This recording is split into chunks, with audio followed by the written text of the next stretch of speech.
The Lifeless Review. Overly neat Netflix weepie leaves dry eyes. There are big, all-consuming emotions contained within the cozy Netflix weepie to life list. A film about grief, family, love, dreams, heartbreak, and the courage to strive for the life you truly want rather than the one you settle for.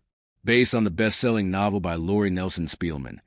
It's a proudly heart-overhead confection, and given how the platform has become a reliable provider of movies and shows aimed at younger women who have been underserved elsewhere, it'll probably find its audience. But writer-director Adam Brooks, who knows this world better than most, having been involved in sturdy star-led studio films such as Definitely, Maybe, Wimbledon, and a hugely underrated Meg Ryan romcom French Kiss, can't quite squeeze the tears or cheers on material that so desperately wants them. It's a film about experiences many of us should be able to identify with. The fear that we're not living our best life, the realization we're in an ill-fitting relationship, the crushing loss of a parent, but it's all too pat and prettified to register as believably human.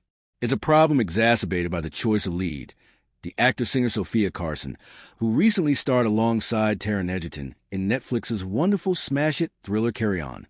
Carson came of age as a Disney star, best known for the Descendants movies, and there's something a little too much of that blemish-free PG world that clashes with what we're supposed to believe about her character. She plays Alex, a scrappy, band t-shirt-wearing, basketball-loving, adorable mess who says the wrong thing and just can't quite get her life together. Her boyfriend works in a record store, but is developing a gory zombie video game while she has abandoned her dream of being a teacher to work for her mother's cosmetics company. The mother is played by Connie Britton, and while it would be nice to see the actor allowed to wrestle with more than another copy-paste maternal role, she brings a bit of weight to a film that sorely needs it.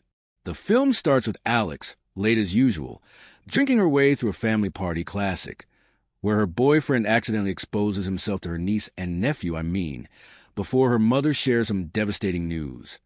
The cancer she thought was in remission has returned, and there's nothing that can be done. Brooks wisely transitions straight to her funeral, as Alex tries to pick up the pieces. Her life list of goals, / dreams written as a child.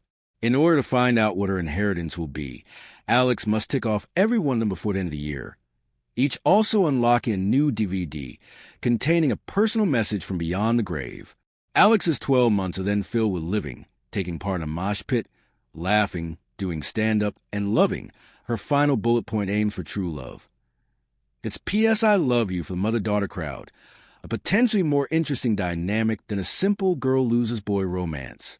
There's deep affection in the dynamic, but also a sense of disappointment that Alex hasn't become the person she could have been because of the fear involved with taking a chance.